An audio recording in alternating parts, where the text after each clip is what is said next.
உலக இசை தினத்தை முன்னிட்டு கரூரில் உள்ள நாரத கான சபாவில் அசத்தலான உலக சாதனை நிகழ்வு நடைபெற்றது.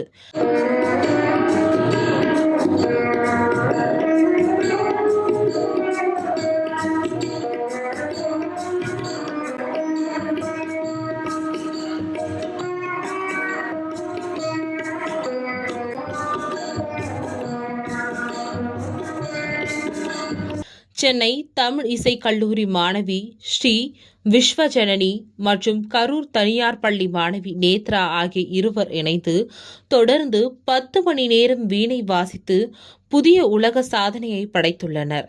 இவர்களுடன் இணைந்து 22 மாணவிகள் குழுவாக வீணை வாசித்து மற்றொரு சாதனையையும் நிகழ்த்தியுள்ளனர். காலை 8:15 மணிக்கு தொடங்கி மாலை 6:15 மணி வரை நடைபெற்ற இந்த நிகழ்வில் மாணவிகள் தெய்வீக பாடல்களையும் பிரபல சினிமா பாடல்களையும் வீணையில் வாசித்து ரசிகர்களை கட்டி போட்டனர். இந்த இசை விருந்தை ஏராளமான பெற்றோர்களும் இசை ஆர்வலர்களும் நேரில் கண்டு ரசித்து மாணவிகளை உற்சாகப்படுத்தினர். ஜெட்லி புக் ஆஃப் ரெக்கார்ட்ஸ் மற்றும் ஸ்ரீ விஸ்வ வீணா அகாடமி இணைந்து நடத்திய இந்நிகழ்வின் இறுதியில் கின்னஸ் சாதனையாளரும் நடுவருமான டிராகன் ஜெட்லி சாதனை படைத்த மாணவிகளுக்கு உலக சாதனைக்கான சான்றிதழையும் கோப்பைகளையும் வழங்கி பாராட்டியுள்ளார்.